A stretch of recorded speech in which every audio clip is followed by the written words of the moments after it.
لوگوں، ایک مثال بیان کی جاتی ہے، اسے غور سے سنو کہ جن لوگوں کو تم اللہ کے سوا پکارتے ہو وہ ایک مکھی بھی نہیں بنا سکتے اگرچہ اس کے لیے سب اکٹھے ہو جائیں، اور اگر مکھی ان سے کوئی چیز چھین لے جائے تو اسے اس سے چھڑا نہیں سکتے۔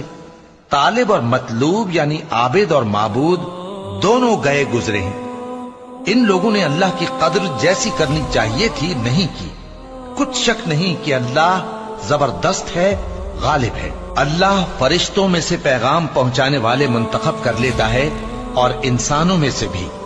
بے شک اللہ سننے والا ہے، دیکھنے والا ہے۔